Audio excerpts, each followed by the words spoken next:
अब हम डिस्कस करेंगे गैमेटोजेनेसिस। मैंने आपको पहले भी बताया था कि इस चैप्टर में हमें करना क्या है, सेक्स ऑर्गन्स, उनके स्ट्रक्चर्स के बारे में जानना है और फिर देखना है कि कैसे प्राइमरी सेक्स ऑर्गन मैंने गोनैड के अंदर गैमेटोजेनेसिस होता है। तो थोड़ा सा पुरानी जो बातें हमने पढ़ी हैं उनको रिकॉल करने की कोशिश कीजिए कि गैमेटोजेनेसिस में हम पहले पढ़ेंगे मेल गैमेटोजेनेसिस यानी स्पर्मेटोजेनेसिस की कैसे स्पर्म प्रोड्यूस होता है। तो स्पर्म प्रोड्यूस होता कहाँ है? मैंने आपको बताया था कि टेस्टिस के अंदर टेस्टिकुलर लोब्यूल्स होते हैं जिनमें रखी होती हैं सेमिनिफेरस ट्यूब्यूल्स।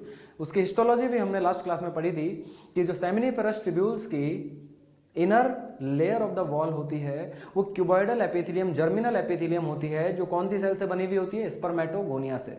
तो ये जो स्पर्मेटोगोनिया सेल्स हैं ये टेस्टिस के सेमिनिफेरस ट्यूब्यूल्स में बन कब जाती हैं? ये बन जाती हैं एम्ब्रियोनिक लाइफ में। तो एक मेल में एम्ब्रियोनिक लाइफ से ही सेमिनिफेरस ट्यूब्यूल में क्या रखी हुई हैं? Spermatogonia cells. लेकिन प्यूबर्टी तक उनमें कोई स्पर्मेटोजेनेसिस का प्रोसेस नहीं होता है, क्योंकि जब तक इन स्पर्मेटोगोनिया सेल्स का स्टिमुलेशन टेस्टोस्टेरोन हार्मोन से नहीं होगा तब तक ये स्पर्मेटोगोनिया सेल्स स्पर्मेटोजेनेसिस स्टार्ट नहीं करेंगी। तो टेस्टोस्टेरोन का सिक्रीशन मेल बॉडी में स्टार्ट कब होता है? प्यूबर्टी आने पर, क्योंकि प्यूबर्टी आने पर ही हाइपोथैलेमस से जीएनआरएच रिलीज होता है, जिसकी वजह से एंटीरियर पिट्यूटरी से एलएच रिलीज होता है और ये एलएच जो गोनेडोट्रोपिन हार्मोन है टेस्टिस की लीडिंग सेल्स को इंड्यूस करके क्या रिलीज करवाता है? टेस्टोस्टेरोन। और साथ ही साथ जो एफएसएच गोनेडोट्रोपिन है वो सर्टोली सेल को स्टिमुलेट करके रिलीज कराता है एबीपी, और एबीपी सेमिनिफेरस ट्यूब्यूल्स के अंदर टेस्टोस्टेरोन को बाइंड करता है, जिससे सेमिनिफेरस ट्यूब्यूल्स में टेस्टोस्टेरोन की कॉन्सेंट्रेशन बढ़ जाती है और वो टेस्टोस्टेरोन अब उन सेमिनिफेरस ट्यूब्यूल्स में रखी हुई स्पर्मेटोगोनिया सेल्स को इंड्यूस करेगा, जिससे स्पर्मेटोजेनेसिस का प्रोसेस स्टार्ट होगा। तो जो एम्ब्रियोनिक लाइफ से स्पर्मेटोगोनिया सेल्स इस सेमिनिफेरस ट्यूब्यूल्स में प्रेजेंट थी वो होती है स्पर्मेटोगोनिया टाइप ए। ये डिप्लॉइड सेल्स हैं और आप जानते हैं मेल की डिप्लॉइड सेल 46 क्रोमोसोम्स होंगे, जिसमें से 44 तो ऑटोसोम्स होंगे और 2 सेक्स क्रोमोसोम एक्स और वाई। ये मेल का क्रोमोसोमल पैटर्न है। तो ये एक डिप्लॉइड सेल है, स्पर्मेटोगोनिया टाइप ए। प्यूबर्टी आने पर जब ये टेस्टोस्टेरोन से इंड्यूस होगी तो इस स्पर्मेटोगोनिया टाइप ए में माइटोसिस होगा, साथ ही साथ डिफरेंशिएशन भी होगा और ये spermatogonia type A mitotically divide होकर एक डिप्लॉइड सेल में कन्वर्ट हो जाएगी, जिसको बोलेंगे स्पर्मेटोगोनिया टाइप बी। तो ये भी डिप्लॉइड सेल ही है, क्योंकि माइटोसिस हुआ है तो अभी तो डिप्लॉइड ही चलेंगी। किसी भी डिप्लॉइड सेल में माइटोसिस होगा तो बनने वाली सेल भी कैसी होगी? डिप्लॉइड। तो चलिए ये बन गई स्पर्मेटोगोनिया टाइप बी। अब ये जितनी भी स्पर्मेटोगोनिया टाइप बी बनेंगी ये सारी की सारी ग्रोथ करके साइज में क्या हो जाएंगी? बड़ी हो जाएंगी, लार्ज हो जाएंगी। और अब इन लार्जर सेल्स को हम क्या बोलेंगे? Primary spermatocytes. तो ये भी अभी सेल्स कैसी हैं? डिप्लॉइड ही हैं। इनमें भी क्रोमोसोम कितने? टोटल 46 यानी 44 प्लस XY। लेकिन अब ये जितनी भी प्राइमरी स्पर्मेटोसाइट्स बनेंगी इन प्राइमरी स्पर्मेटोसाइट में अब स्टार्ट होगा मियोसिस। और आप जानते हैं मियोसिस 2 स्टेप्स में होता है, मियोसिस 1 और मियोसिस 2। इसमें से जो मियोसिस 1 डिवीजन है वो रिडक्शनल डिवीजन है, यानी मियोसिस 1 से प्रोड्यूस होने वाली सेल्स में क्रोमोसोम का नंबर अपनी पेरेंट सेल से क्या रह जाता है? हाफ रह जाता है। तो इसका मतलब क्या होगा? मियोसिस 1 एक रिडक्शनल डिवीजन है। तो जब प्राइमरी स्पर्मेटोसाइट में मियोसिस 1 डिवीजन होगा तो 2 सेल्स बनेंगी। दोनों सेल्स के अंदर क्रोमोसोम का नंबर अपनी पेरेंट सेल यानी अपनी प्राइमरी स्पर्मेटोसाइट सेल से क्या रह जाएगा? हाफ। इसलिए आप देखिए अब जो मियोसिस 1 से 2 सेल्स बनी है इनको हम क्या कह रहे हैं? Secondary spermatocytes. कितनी बनी है नंबर में? 2। दोनों में क्रोमोसोम का नंबर देखिए हाफ हाफ रह गया, NN, यानी ये सेल्स कैसी हो चुकी हैं? हैप्लॉइड। एक सेल में 22 प्लस X और एक सेल में 22 प्लस Y। हालांकि ये डिवीजन रिडक्शनल है लेकिन ये इक्वल डिवीजन है।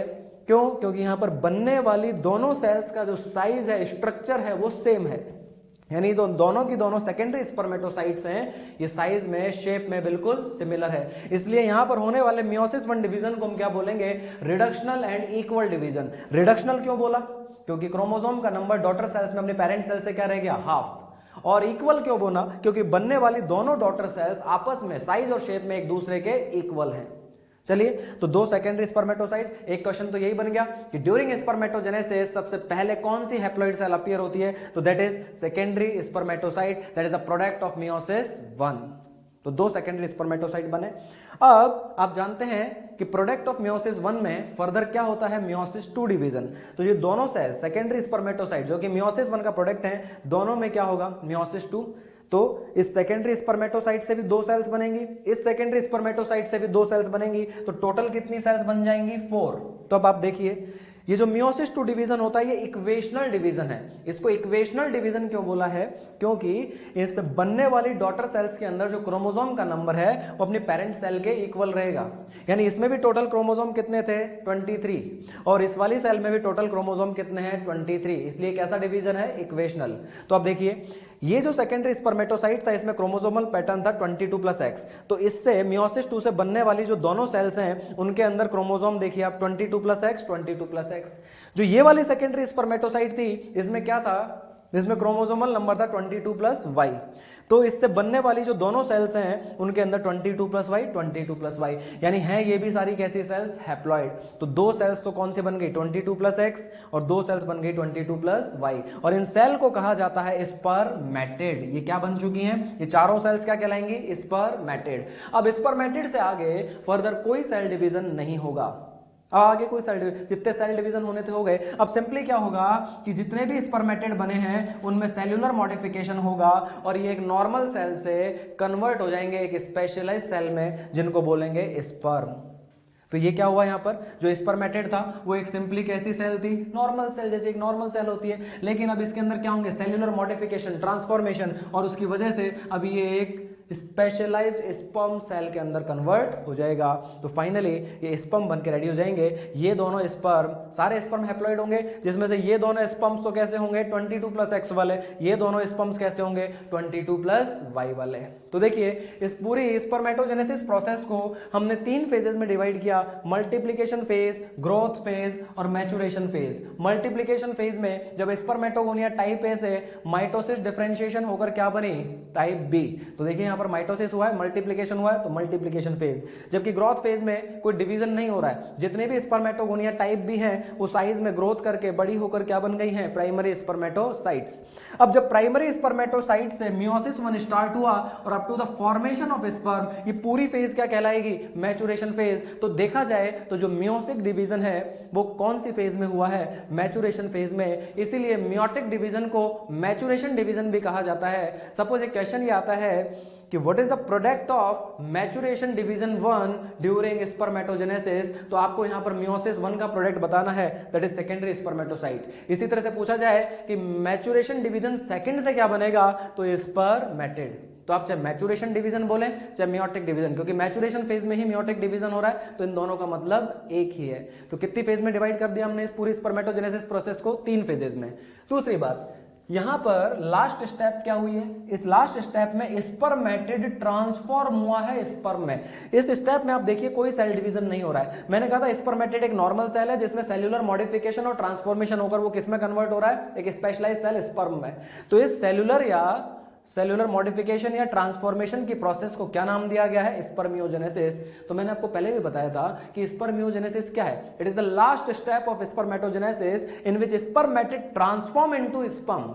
और मैंने आपको यह भी बताया था कि इस ट्रांसफॉर्मेशन के लिए जो सम फैक्टर्स रिलीज होते हैं वो फैक्टर्स कहां से रिलीज होते हैं? सर्टोली सेल से। मैंने आपको बताया था कि सर्टोली सेल को कौन सा हार्मोन इंड्यूस करता है? FSH।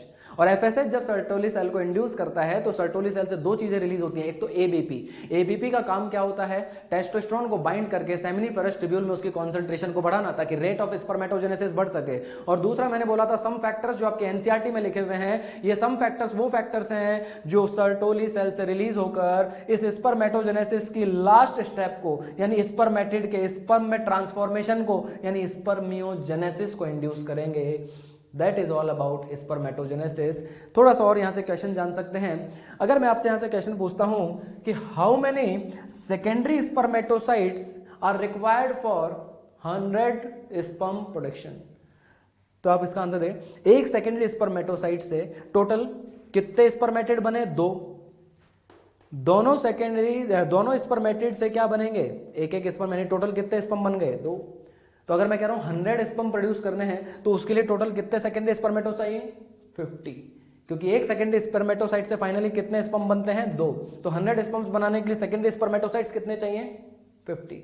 इसी तरह से मैं पूछता हूं how many spermatids are required for formation of 100 sperms, क्योंकि हम जानते हैं कि एक स्पर्मेटिड एक स्पर्म में ट्रांसफॉर्म होता है, तो 100 स्पर्म बनाने के लिए 100 स्पर्मेटिड चाहिए।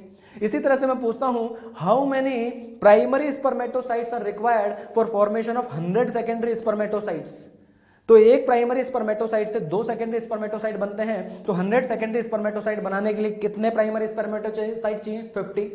इसी तरह से मैं पूछता हूं, how many primary spermatocytes are required for formation of 100 spermatids? तो एक प्राइमरी स्पर्मेटोसाइट से टोटल कितने स्पर्मेटेड बने? 4। तो 100 स्पर्मेटेड बनाने के लिए कितने प्राइमरी स्पर्मेटोसाइट्स चाहिए? 25।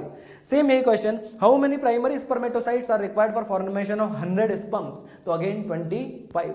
इसी तरह से मैं पूछता हूं, how many meiosis are required for formation of 100 sperms? Again 25, क्योंकि एक इस पूरी मियोसिस की प्रोसेस से टोटल कितने स्पर्म बने हैं? 4। तो इस तरह के क्वेश्चन पूछे जा सकते हैं। दूसरा, प्लॉइडी पे क्वेश्चन पूछे जा सकते हैं।